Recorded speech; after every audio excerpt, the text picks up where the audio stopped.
Greetings and welcome to Disrupt Your Day Season 2, Emerging Business Culture with Petula Sankarsingh. I am the CEO and founder of VisionReady.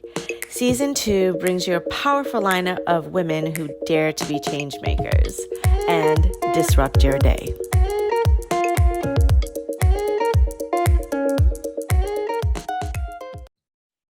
Hello and welcome to Disrupt Your Day, Season 2, Emerging Business Culture. I am Petula Sankarsingh, your host for today.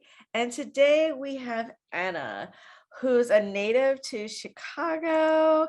She's just a powerhouse in the media realm. She has her own radio show, podcast as well. And we are going to hear her journey, her story, and we're going to talk about the community that she is involved with and relates to. Hi, Anna, how are you? Hey, I am wonderful. Great to be here with you. Oh, thank you. Thank you for blessing us with your busy presence. Oh, because you have some amazing things happening. So tell us, you have a radio show and you play music for the queer community. And I feel people don't understand what queer means. And I would like you to shed some light on that, as well as talk about how entrepreneurs in the community with the queer, LGBTQ, everything kind of relates, and any challenges you guys have, you personally, and you've seen that the community has faced, because we try to be disruptors and change makers. So I'll turn it over to you. Absolutely. So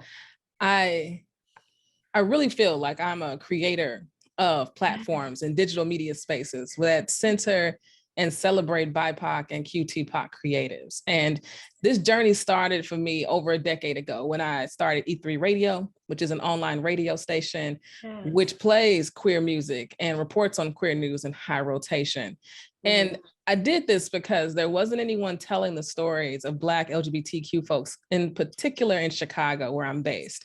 And I felt like that was just a huge injustice because there was a lot of really amazing people and stories that deserved to be told. And more often than not, when I would go out to interview these folks, they'd be like, Anna, this is the first interview I've ever given. And I'm just like, this is unbelievable. Yes. Especially considering the work that some of these people had done and were doing in the community and the change that they were making in people's lives. And I knew that there was a need. Because I wanted it, and so did my friends and my family and those who I surrounded myself with. So I knew it was something that we needed, and so we created it. And it's been a journey. It's been a passion project up until last year when I quit my job to do it full time. Ooh, yay! It's exciting. It's exciting. It was the best thing I've ever done in my life, next to marrying my wife. Let me preface that. Yes. But it's been a beautiful journey. To give it everything I got after coming off COVID, after, leaving corporate. You just don't know what you can make of something until you give it 150% of your time and your energy, right? Yes. And it's been a really amazing journey. And throughout the course of this time, I've iterated a lot. And I think that that's really important for us as creatives, as people out here trying to disrupt, someone's day. Is that you disrupt in many different ways, and you find the ways in which disruption works for you. And so I always like to say that, especially for people involved in civil disobedience or people who want to, disrupt what's happening politically, is that everyone has a role. Everyone's got a jam, right? Some people's jam is protesting in the streets. Some people's jam is doing the work inside of state legislatures and lobbying. Some people's jam is taking care of their family and making sure their children are safe, right? So you have to find out what type of disruption works for you. And for me, my disruption is media. My disruption is using my voice, creating platforms to create the world in which I would like to see, right? One of my favorite quotes is by Shirley Chisholm. And she says, if they don't give you a seat at the table, bring a folding chair. Oh, nice. Yes. And I love that quote. And I also love to take that quote and shape it and say that I feel like for so many spaces, when I talk about radio, when I talk about podcasting, we've brought our chairs, we've brought our folding chairs to these tables, and it's long past due for us to just build our own. Yes. and to build our own table, to build our own chairs, and invite those in who are in alignment with what we believe in and what we're looking to do and the change that we want to see in the world. So that brings me to today also, in that we're right now creating a new digital platform called The Cube, right? Where we are going to be a curated app for music and podcasts by BIPOC and QTPOC creatives. And we saw that, and we brought podcasting into the mix of what we were doing with the radio station, because the same inequities that we saw in media are just translating themselves into podcasting. And when you've got 43% of your listenership identifying as a person of color, but when you go into these major apps, you don't see people of color, there's a problem. Yeah, there's a problem. It's a huge problem. I agree. Yeah. Oh my God, it just sounds amazing. So I know you were saying your jam is media. That's how you get out there. That's how you bring all this amazingness to the world. What would you do? What do you think that needs to be done for further change? I know you're taking the change by filtering it through media. What do you see in the media realm, and for what you do that needs to be done for any change to happen? Ownership, right? So ownership is probably one of the number one things we can do. And excuse me, we have to be able to control the narrative. Yes. You know, I see it from an LGBTQ perspective when I see all the trans women who are murdered. And when I see media reporting on them, right, they are dead naming them and misgendering them. And that is not acceptable. No. But it's just due to ignorance. And it starts with who reported the crime, then it goes to the person who actually reports it to the media. And none of that changes without people being in power who have some type of value and stake in telling that person's story and understanding their humanity in it, right? I think that no one can tell your stories better than you can. And if ownership continues to look like the 1%, then 99% of people's stories aren't going to be told correctly, right? So I think that there's a lot of work to do, but I think so much of it starts in ownership. So much of it starts in the C-suite of companies and organizations, because when people know that leadership buys into something greater than just the bottom line, then the stories that are told in media and that are reported on will inherently be different. Yes, I agree. Man, you're just like hitting all kinds of heartstrings for me. I love it. Yeah. So I got a couple of questions for you, Anna. Right. So what's something people seem to misunderstand about you? Misunderstand? Yes. I'd probably say that I probably come off as a pretty serious person. Oh. I am a Virgo, so, you know, a lot of fluffy conversations don't really come as naturally to me, but my wife will tell you that I can be very goofy, and those that know me very well can know that I can be very goofy and fun-loving. But often because of the work that I do, right? Having a sense of humor doesn't always come along with the personality traits for people, or what people assume of who we are, and so that's probably one thing people misunderstand. Yeah. Okay. So what is the failure that you most cherish? Failure I most cherish. Yeah. Failure. Okay. So failure is not something I really own as a word. Yes.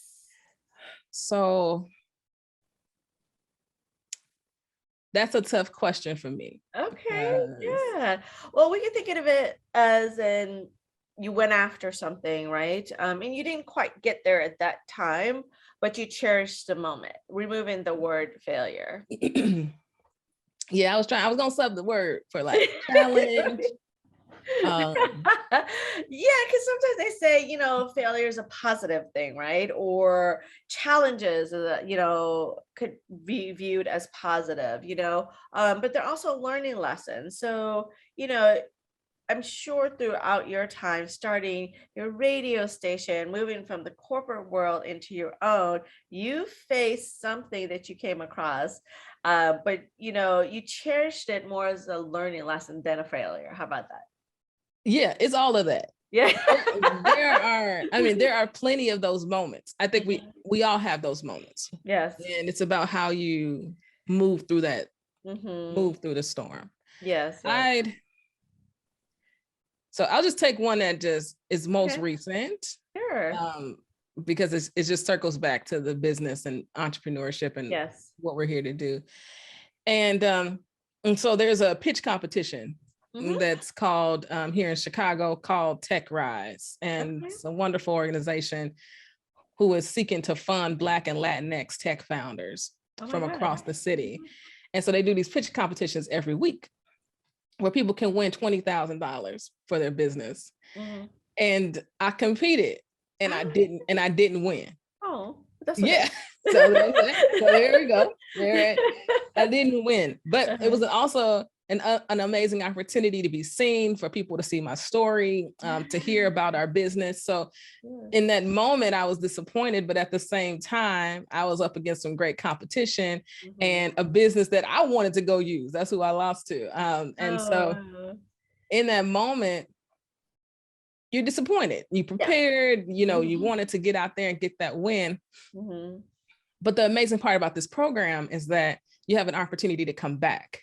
And so they did in fact invite me back, and I won the next time. That is amazing. And it was a pretty sweet situation to have not won once and then to come back and sort of get this redemptive moment. And what I found so very interesting was that in between the pitch that I didn't win and the one that I did, I went to a variety of networking events and tech networking events. And at every one, someone said, "Oh yeah, I saw your pitch. You were great." And it had nothing to do with the fact that I lost. They were just like, "Oh, sorry you lost, but your pitch was great." And so it's just sort of a reminder that any opportunity, whether you win, lose, whether you use words like a failure or, whatever, it's never really that, right? So I definitely come from a place of where my ethos tells me that all of it's for a purpose. All of it has a plan. I am on the path that I was meant to be on right now at this very moment in time. And so in the moments where things are not going your way, and I mean it to the most minuscule moment of when you thought you had your day plan, you was on the road driving somewhere, traffic hit you, and you are pissed because you are late. Even in that moment, you are not late. In that moment, you are going to arrive exactly when you're supposed to arrive. And whatever's going to happen is going to happen once you get there. And it is being conscious in those moments, because otherwise you'll live your life in frustration and anger and being upset. You cursing people out on the expressway because you mad because you're supposed to be there 10 minutes ago. But in fact, you're just supposed to be there exactly when you're supposed to be there. I love that. I love your positive energy. I love you from the day when I met you. You've always had this. What would you tell other entrepreneurs in your community and people who have struggled just to tear down barriers and, implement change and to be seen? How would you direct them to have that mindset and to stay positive? And, everything's supposed to happen when it's supposed to happen. I completely believe in affirmations and mantras and stuff like that. So what would you say, give advice to an entrepreneur trying to make it, and they're hitting challenges after challenges? Yeah, I'm the same way. So I got a prayer corner in my house with my affirmation books and my journals, and where I write my letters to myself of gratitude. When I'm at my best self, it happens every evening, or I do it in the mornings, because it's so incredibly important to remain in a space of gratitude, because being an entrepreneur is pretty lonely. And so you do a lot of things throughout the day, but sometimes at the end of the day, you feel like, what in the world did I do? So if did I just respond a whole bunch of emails today? You know what I mean? But it is in those moments that you have to find the gratitude to understand how much you are really getting done. And that just working all day just because you're up or sitting at a computer does not mean that you're being effective or efficient or reaching the goals, or doing the things to reach your goals that you ought to be doing. Yeah. And so I find a lot of value in my gratitude journal. I find a lot of value in my affirmations. I say find tools that work for you. So for me, affirmations absolutely work for me. Yes. Sitting in silence in the morning before the world wakes up works for me. And I also surround myself with other entrepreneurs through cohorts and accelerators and these spaces where other people are dreaming, because there's a lot of people around you who are not. And sometimes it's because they feel like they can't. Whether life, children, family, our own, pieces that we hold on to that we haven't worked through yet. So you got to surround yourself with people who are like-minded and on the paths and doing things that you want to do. That's awesome. Well, I encourage everyone to get that, at least have a journal to write every day. I feel like it helps you. And you're right, your journey through entrepreneurship is very lonely, because it's funny that you say that, because sometimes I'm on a computer and I'm like, okay, it's 5:00. And did I just sit here and really just do emails all day? So I totally relate. So before we get into basically a little bit more about you and your app coming out, one more question for you. If you could go back 5 years in your life, what advice would you give yourself today? Remain patient. Remain patient, remain steadfast. Yes. Stay committed, stay consistent, stay courageous. Oh, yes. Because I've been at this a long time, right? Yeah. My first show on the radio station was in November of 2009. Wow. Yeah.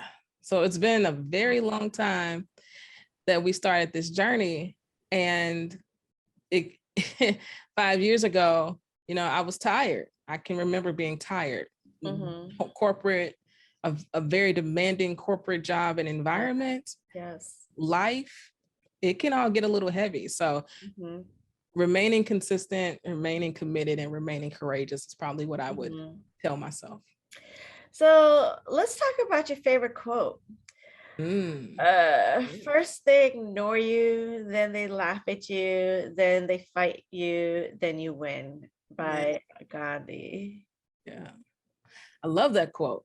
I do too. I love that quote. How does that resonate with you as a creative? Because there are stages to this thing, and everybody is not going to be with on the journey with you. And so, I think there are people that will laugh at you. So when we talk about what we're building with the Cube, I had someone that was just like, what are you thinking? Why do you think you can compete against a Spotify or an Apple or why not? Or a Stitcher, right? That's what someone asked me. And it's a valid question. The audacity, right? But this is what I'm called to do. And so I think that Gandhi quote, I think, just speaks to the reality that it's impossible until someone does it. Yes, I like that. And then there's something that you're doing that someone else sees as impossible. And it's possible because you are the one that's called to do it. So that quote, I love that quote. It means a lot to me. So you're definitely a change maker and you're definitely a disruptor. So let's just get into a little bit about your bio is incredible. A native Chicago, like I mentioned earlier, podcast media since 2009, of E3. Now your most recently found the Cube, as we mentioned. So it's a curated app and music and podcast for BIPOC and QTPOC creatives.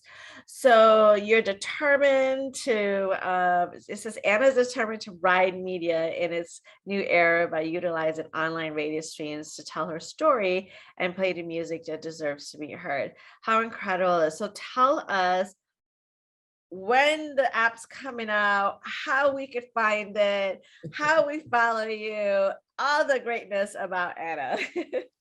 Yes. So the app is set to drop the first week in April, and you can stay in touch with us by visiting the website, thecube.app, THEQUBE.app,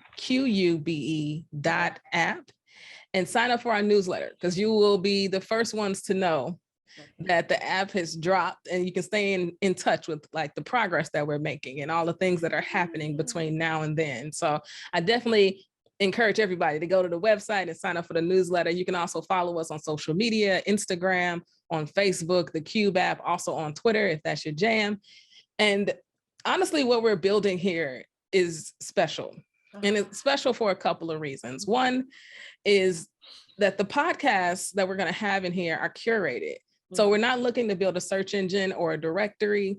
I believe there's plenty of those. Yes. What we're looking to say is that here is where the best podcasts by BIPOC and QTPOC folks reside. And my hope is that someone listens to a podcast, they may not like it, but they know it's good enough quality to recommend it to somebody else who they think might like it, right? I think the beautiful part right now is that we are going to have a library, a collection of just amazing content creators who deserve visibility and they deserve discoverability. And it's nearly impossible in some of these larger search engines and directories. The second thing I think is really amazing about the app is that users, you'll be able to choose your topics that you care about per normal, but you'll also be able to choose your identities. And so we'll be able to serve you up a Latinx Spanish-speaking comedy podcast if we have that in our library. Or if you're looking for a family queer podcast, if we have that in our library, we'll be able to serve that up to you based upon the recommendations. Because the same identities that we're asking of users, we're asking of our creators as well. So that type of pairing, it just doesn't exist. And people want to find content that is for them and by them. And so I think that both of those things are really special. In addition, we'll have the radio station, E3 Radio, as part of the app as a featured piece of content where we're highlighting independent artists and queer artists and R&B and soul. We got a pop funk show, and we've got the Queer News podcast that I host, where I host it every day, 7 minutes a day, where we're talking about the top 3 stories happening in the LGBTQ community around the world. And so all of that's going to be able to be at your fingertips within the app. So I'm really excited about what it's going to be and mean to people in the marketplace. Well, this sounds amazing. I cannot wait for it to launch.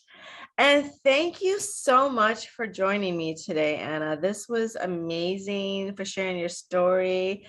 Everyone, follow us. All her information will be in the description. And just continue to be change makers and disruptors yourselves, and continue to follow the journey of entrepreneurs. So thank you, Anna, again for joining. Thank you so much for having me. Of course. Thank you for listening and letting us disrupt your day. Make sure and subscribe to our podcast. For the latest entrepreneur buzz, please sign up for our newsletter. The link is in the description. Remember, be the change you want to see in the world. Until next time.